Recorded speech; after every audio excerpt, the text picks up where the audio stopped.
For the EU, 2035 is a significant year. Brussels has given a clarion call to automobile makers in Europe that the industry needs to switch from petrol cars to battery ones by 2035 to meet the strict greenhouse gas emission targets. However, after the Ukraine war, the deadline seems to have drawn a blank. There is a shortage of resources and the situation is pretty tense out there. Automakers in the EU see such ambitions as a fat chance, and those chances too are getting bleak day by day. However, in such circumstances, only Morocco could save its face. Hello and welcome to TFI Global, the foreign affairs and geopolitical analysis arm of the TFI Media Group. I'm your host Vedika, and if you haven't subscribed to the TFI Global channel yet, hit the subscribe button and press the bell icon to receive all the latest updates. For Morocco, EVs mean business. Reportedly, the nation is eyeing to set up a gigafactory to make electric vehicle batteries. The kingdom is actively negotiating with electric vehicle battery manufacturers to set up a plant in the country worth $2 billion to use its resources combined with the automotive sector and cobalt output. According to Automotive News Europe, the planned factory for EV batteries will offer a huge momentum for the local automotive sector and will profit from the nation's access to renewable energy and raw resources like cobalt and phosphates. Currently, Morocco is home to manufacturing plants from Renault and Stellantis, with a combined capacity of 700,000 vehicles per year. In addition, there is an increase in demand for these batteries outside of Citroen's planned 2-year expansion of its 50,000 EV production capacity. But now, Rabbit dreams big. The nation now eyes to increase production up to 1 million vehicles per year within the next 3 to 4 years.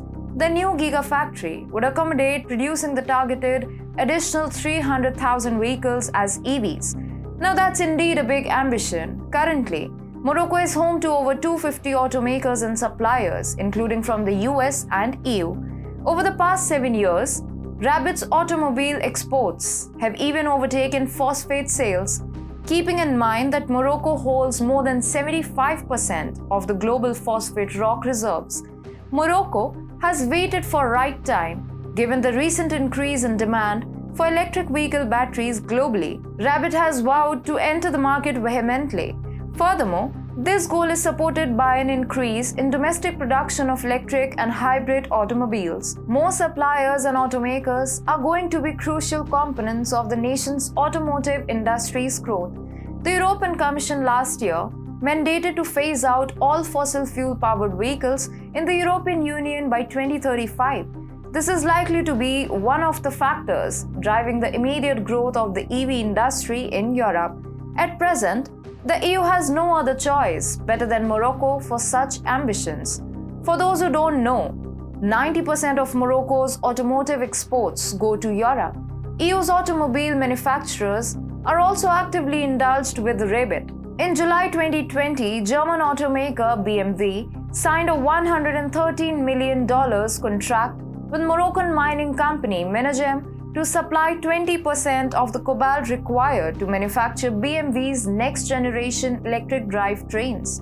Furthermore, in July 2022, Renault signed a contract with Morocco's Menagem to supply 5,000 tons of cobalt sulfate annually for 7 years. Industries based in the EU are vocal about the fact that Morocco's supplies are more accessible to commute and are essential for the ecosystem supporting the production of electric batteries in Europe. EU's transport sector currently accounts for more than a quarter of greenhouse gas emissions within the European Union. The Commission had a pipe dream to achieve a 90% fall in these emissions to support its climate change efforts. However, after the Ukraine war, the goal is undoubtedly going to be delayed. Russia had a major role in supplying the metals needed for EV batteries, as well as for the entire renewable energy sector of Europe. From wind turbines to solar panels, the war in Ukraine immediately after the COVID supply chain disturbances, logistics bottlenecks, and soaring global inflation has reversed a decade of falling prices in the green tech sector. The automobile sector is now looking for non-Russian suppliers for vital raw materials, but the EU is in an uncomfortable moral dilemma. It is already short of options. Now the Commission has just one chance to fulfill its needs: kneel before the African kingdom for achieving this goal. The anticipated gigafactory could turn the tables around for EU in one go. Only Morocco can save EU from here if EU wants to focus back on its target to go completely on EVs by 2035. Thus, for the EU, the perfect time to hit the iron is here.